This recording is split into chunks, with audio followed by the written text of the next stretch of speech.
Y para eso hemos convocado a un internacionalista, que sucede que tiene raíces palestinas. Él es peruano, pero tiene raíces palestinas, Farid Kahat, al cual lo hemos invitado para que nos explique cuál es el origen de este ataque del grupo Hamás, cómo han reaccionado otros actores en la región y qué podemos esperar, qué podemos temer que suceda durante los próximos días, semanas y meses. Buenas noches, Farid Kahat. Buenas noches. Bueno, hay una ocupación militar ilegal tal cual lo establecen las resoluciones de Naciones Unidas, que el Perú suscribe. En el contexto de esa ocupación, Israel confisca o destruye propiedades y aplica castigos colectivos a la población civil. Ese es el contexto que se ha perdido a raíz del crimen que acaba de cometer Hamás. En ese sentido, como decía Fouché, peor que un crimen es un error. O sea, había una división entre Estados Unidos e Israel, creciente, aunque todavía pequeña. La sociedad israelí... Estados Unidos de Biden, pero no de Trump, que se prepara para... La sociedad israelí estaba profundamente dividida en torno a su primer ministro. En torno al primer ministro por su intento de capturar el poder judicial. La naturaleza radical de sus ministros había alienado a actores europeos. Todo vuelve a foja cero por la acción de Hamás. En ese sentido, para los palestinos esto es un desastre. Porque ahora la atención no está centrada en el hecho de que la mayor parte de las víctimas civiles siempre han sido palestinas y que son los palestinos quienes viven bajo ocupación militar de Israel. Ocupación que debe ser matizada, ¿no? Porque Israel abandonó su presencia militar en la Franja de Gaza en el 2005 y bajó un duro, como era el general Sharon, primer ministro de la época, ¿no? Sí, pero si uno revisa, por ejemplo, un informe de nuestro compatriota Álvaro de Soto, hermano del ex candidato presidencial. Adjunto al secretario general de la ONU. Sí. Claro, él dice, bajo el derecho internacional, el criterio para establecer quién controla un territorio es el que controla sus conexiones con el mundo exterior. Y Gaza está cercada por aire, mar y tierra. Sin duda. Es un territorio pequeño, más pequeño que Lima metropolitana, ¿no? Bastante más pequeño que Lima, 43 distritos. Pero es cierto que se retiró el ejército israelí que lo había ocupado el año 2005. Y que al interior de la Franja de Gaza no hay presencia militar. Es cierto que controlan la frontera. Hay incursiones constantes y es Israel quien decide quién entra y quién sale. Según la OMS, más de 50 palestinos, por ejemplo, en 2017 murieron porque no se les dio permiso para ir a recibir atención médica fuera de Gaza. Y eso como consecuencia del control israelí. O sea, por eso para muchos sigue siendo considerado un territorio ocupado, pero además hay guerras constantes, porque Israel tenía esta estrategia de cercar físicamente Gaza y luego lo que llamaban podar el césped. Cada cierto tiempo una incursión militar que devolvía a Gaza poco menos que a la edad de piedra, y lo dijo en esos términos un militar israelí, para reducir la capacidad de resistir de Hamás. Ahora, precisamente esto es la prueba de que esa estrategia fracasó. Sin duda. ¿No? Entre otras cosas porque pese a todo, aparentemente la tasa de crecimiento demográfico de Gaza es de las más altas del mundo. La gente tiene hijos.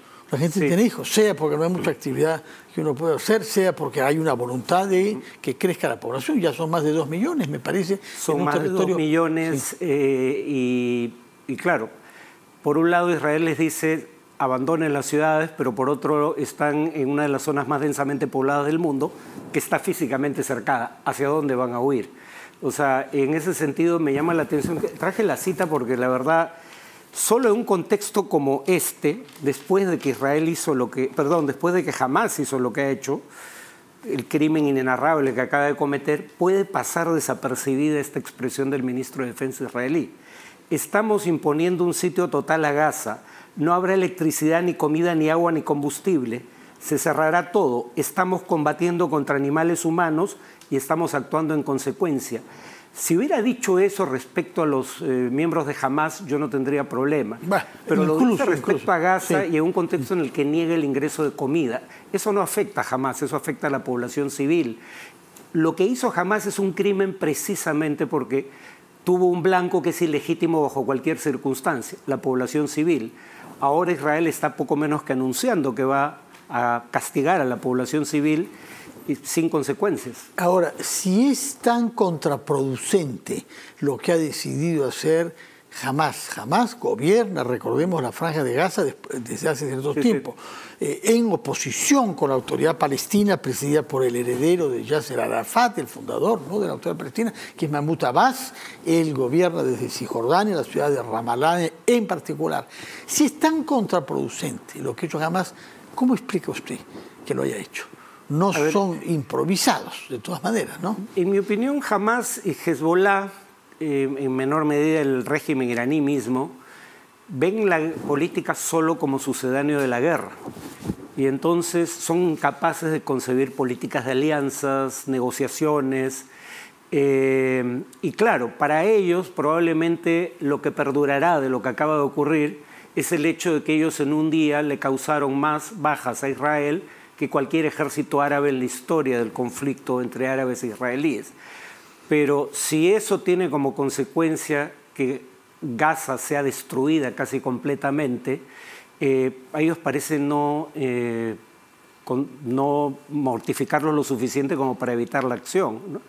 O sea, yo honestamente creo que esto va a ser un daño enorme a la causa palestina. Ahora, ¿qué objetivos podían haber trazado quienes han decidido este operativo en estas circunstancias? Porque usted decía justamente que había en curso un acercamiento a algunos países árabes, nada menos que Arabia Saudita, y esto sin duda va a hacer abortar ese proceso impulsado por Biden y dará alas a los que miran más bien hacia Irán.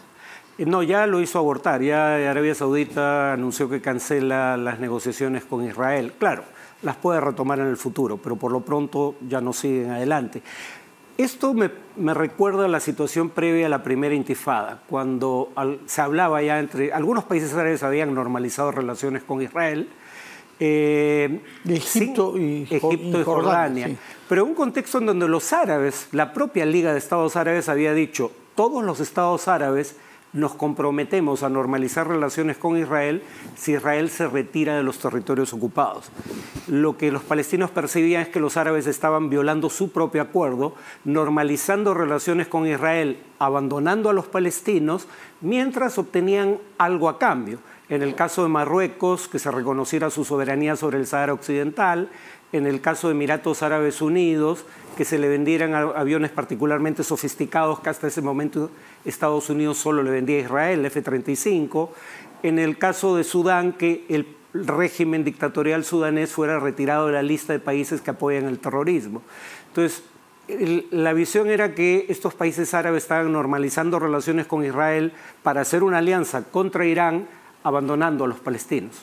Ahora bien, ¿cómo ha reaccionado la autoridad palestina? Porque recordemos que lo que llamamos Palestina es dos territorios separados por 44 kilómetros, hay una carretera controlada por Israel y que la mayoría de los palestinos vive en Cisjordania, ¿no es cierto?, en la zona norte del territorio, gobernadas por Mahmoud Abbas, con un partido laico, antiguo, que se ha ido moderando y que sí ha buscado negociar en varias oportunidades, sí, aunque con frecuencia se han tirado para atrás antes de firmar. El propio Arafat en un momento con Clinton, me parece, el año 2000. ¿Qué efecto tiene lo que el Hamás, que es hostil a la autoridad palestina de Mahmoud Abbas, qué efecto puede tener este acto en esas relaciones interpalestinas? El grupo Al-Fatah de Mahmoud Abbas trató de desalojar de Gaza a Hamás y fracasó en el intento, ¿no?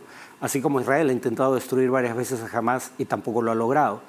Entonces digamos que no son precisamente aliados, pero en un contexto como este, la Autoridad Nacional Palestina y Al-Fatah no puede, ponerse del lado de Israel, un país que en este momento tiene un ministro de policía, y por eso, repito, no suelo traer notas, pero quería leer literalmente lo que dice el primer ministro saliente de Israel, Yair Lapid, del actual ministro de policía. Dice: muéstreme un estado en el mundo en el que el responsable de la policía es un criminal violento con 53 acusaciones y 8 condenas. Este es el gobierno más extremista de la historia de Israel, es el gobierno que más palestinos ha asesinado sobre una base cotidiana en años recientes, y es un gobierno que ha anunciado no solo que no quiere un Estado palestino, sino que va a anexar los territorios ocupados. Entonces, además, como ya ha ocurrido en el pasado en Gaza, lo que se viene es una masacre de civiles palestinos, de eso que no quepa duda. En ese contexto, si bien muy probablemente la autoridad palestina no aprueba lo que hizo Hamás, tampoco lo ha condenado. Lo cual pone una situación difícil a Mahmoud Abbas y los sectores palestinos que sí quieren un acuerdo con Israel. Pero Israel ya no quiere acuerdo alguno, lo ha dicho explícitamente gobierno. Bueno, hemos visto varios que no querían ningún acuerdo y que han terminado por firmar, el propio Rabin, ¿no? Y antes de él Sharon. O sea, en fin, la política obliga a uno a hacer cosas que no quería al principio. Bueno, pero eso es... el Partido Laborista al menos aceptaba como cuestión de principio la posibilidad de un Estado palestino. Sí, aunque supuesto, nunca... sí. Digamos, la prueba de que no hablaban de buena fe es que continuaron la política de construcción de asentamientos. Bueno, Ehud Olmert hizo ofrecimientos que fueron muy lejos, ¿no? Y más bien fue rechazado. Y el propio Rabin se vino a darle la mano. Olmert estaba a punto de abandonar el cargo bajo acusaciones de corrupción, ¿no? Entonces, digamos, ya en ese momento no tenía capacidad de negociar en representación de Israel. Israel nunca ofreció, y eso ya es algo que se puede demostrar, nunca ofreció un territorio contiguo con soberanía a los palestinos. Pero el punto es que eso ahora es irrelevante. Esta gente que gobierna hoy, en esa época, hizo campaña contra el acuerdo con los palestinos. Y en ese momento, en las manifestaciones que encabezaba el actual primer ministro, el entonces primer ministro que negociaba con los palestinos, Rabin, era presentado como en un uniforme de la SS nazi. Y fue asesinado por un fanático radical judío. Sí. Y esa gente que se opuso siempre a cualquier posibilidad de negociación ahora dice explícitamente que quiere anexar los territorios ocupados. Entonces, precisamente Israel ha dejado sin ningún fundamento a quienes entre los palestinos dicen que quieren un acuerdo con Israel. Eso es un poco lo que ayuda a explicar que Hamás, que tampoco es una organización popular a juzgar por las encuestas, tenga más apoyo que Fatah. Por otra parte, ¿cómo se explica el hecho de que Israel haya mostrado tanta vulnerabilidad militar? Se presume que los servicios secretos civiles y militares israelíes son entre los mejores del mundo y aparentemente se ha venido preparando esto sin duda desde hace semanas y no meses. Es un operativo de gran envergadura en el que han participado muchos miembros del Hamás y no parecían enterados de nada. Sí, hay una editorial del diario israelí Haaretz, un diario liberal, que creo que lo explica bien. De izquierda en realidad Haaretz, ¿no? De izquierda democrática. Liberal progresista, sí, digamos, ¿no? Había reservistas del ejército israelí que se negaban a servir en el ejército en protesta contra lo que Yuval Harari, el autor israelí, llamó el intento de convertir a Israel en un Estado autoritario, que es el intento de controlar el poder judicial por parte del gobierno de Netanyahu. O sea, dividió profundamente a su propia sociedad al punto de que miembros de las Fuerzas Armadas se negaban a cumplir con el servicio militar. En segundo lugar, según revelan hoy día dos entrevistas en un medio americano, aparentemente movilizó tropas, 3 brigadas, de los alrededores de Gaza para el propósito de empezar a consolidar el control sobre el resto de los territorios ocupados que pensaban anexar más adelante. En Cisjordania, en el norte. En Cisjordania, claro. Y el tercer elemento que lo conversábamos antes de entrar al set es que aparentemente por una concesión a los aliados ultrarreligiosos o ultraconservadores de la alianza de gobierno de Netanyahu fue darles mayores asuetos por festividades religiosas, y justo había una festividad religiosa ese día. Doble en realidad, ¿no? Una festividad anual y luego el sábado. Y el sábado. Shabbat, claro. ¿no? Entonces, claro, mucha gente de los servicios de inteligencia o de las Fuerzas Armadas de firmes convicciones religiosas no estaba sirviendo en ese momento, aparentemente. ¿Qué puede hacer Estados Unidos? ¿Qué puede hacer la Unión Europea en estas circunstancias? Ambos han condenado inapelablemente los hechos, como lo ha hecho también el Perú, por considerar que secuestrar civiles es en sí mismo un acto terrorista y por considerar que Hamás es un grupo terrorista. Pero más allá de esa condena, llegará un momento en donde hay que seguir trabajando por la paz. A ver, yo podría desarrollar más este argumento, pero parte del problema es precisamente la hipocresía, tanto del gobierno americano como de la Unión Europea. Ellos dicen que Israel es una potencia ocupante y que los asentamientos que construyen territorios ocupados son ilegales. Eso es derecho internacional, pero es la posición oficial, por lo menos de los gobiernos demócratas en Estados Unidos y de casi todos los gobiernos de la Unión Europea. Pero Israel no ha pagado ninguna consecuencia por eso. ¿Qué principios viola Putin en Ucrania? Uno, es inadmisible adquirir territorios por medio de la guerra. Mismo principio que violó Israel al adquirir los territorios ocupados del 67 y anexar Jerusalén Oriental. ¿Qué otro principio? Estados Unidos nunca aprobó eso, y siempre ha sostenido la tesis de los dos estados soberanos. Pero mi punto es que a Rusia se le aplican sanciones por violar ese principio. Y a la OTAN. Y a Corea del Norte o Irán, cuando violan resoluciones del Consejo de Seguridad, se les aplica sanciones. También ha habido sanciones americanas contra Israel. No, en época de George Bush padre. Pero no fue una sanción. En época de George Bush padre, fue simplemente no vender material militar que pedían, por lo pronto. Han habido momentos en lo Estados único Unidos. que se hizo fue que Estados Unidos dijo, por cada dólar que Israel invierta en los asentamientos, vamos a retirar $1 de las garantías que damos para que Israel... Es una sanción. Pero eso es irrelevante. Pero en todo caso mostró claramente su disconformidad. A Irak se le bombardeó por violar resoluciones del Consejo de Seguridad de la ONU. Un poco más que eso, ¿no? Por eliminar un país, por comerse un país entero. Kuwait es más que una resolución. Por anexar... Es eliminar a un país. Bueno, mucho más que lo que está haciendo Rusia en Ucrania. Pero se le atacó militarmente y se le atacó militarmente... más de una vez, además, ¿no? Aunque no siempre bajo el amparo de Naciones Unidas. Lo otro que viola Putin, ¿por qué Putin está requisitoriado por la Corte Penal Internacional? Porque trasladó población del territorio que ocupa al territorio de la potencia ocupante, Rusia.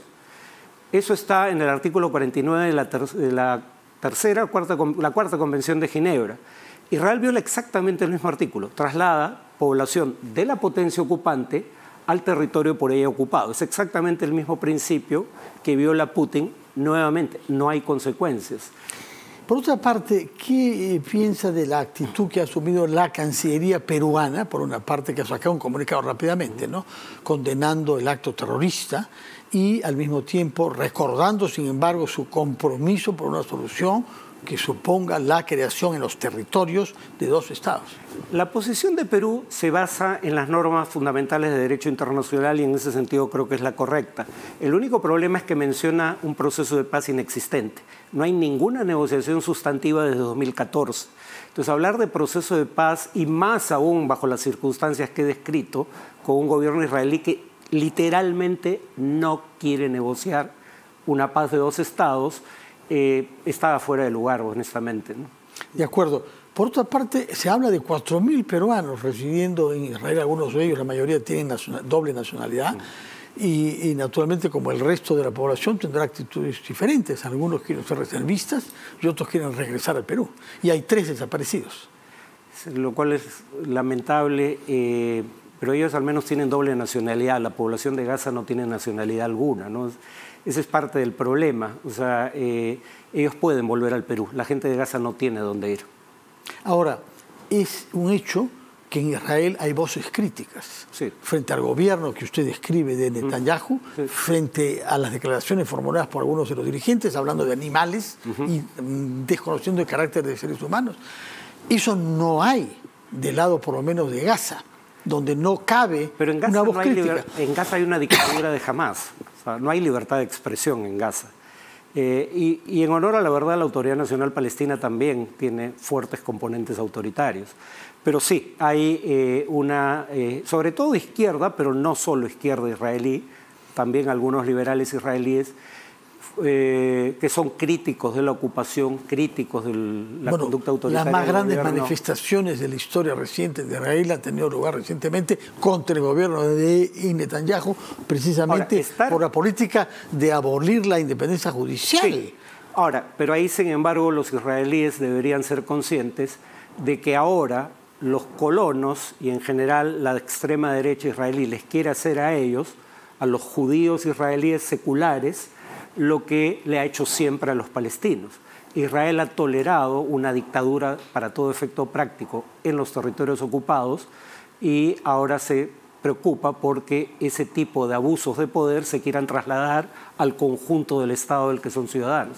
Consecuencias internacionales de mediano plazo, porque también acá creíamos que la guerra entre Ucrania y Rusia era una cosa lejana, hasta que comenzó a tener consecuencias sobre el precio, en primer lugar, del dólar, del petróleo y de los fertilizantes. Esto ha tenido consecuencias sobre el precio de la cotización del dólar, ha subido, sobre el precio del petróleo, ha subido, y sobre, en general, las llamadas inversiones de refugio suben su precio. La deuda de países que se supone son solventes. El oro es un metal de refugio en circunstancias como esta. Ahora, el tema es que eso no demora, o sea, no suele durar mucho. Lo que pasa es que hay un primer momento de incertidumbre por una guerra que nadie previó y entonces una vez que hay un panorama más claro sobre qué esperar a futuro, eso tiende a volver a los niveles previos.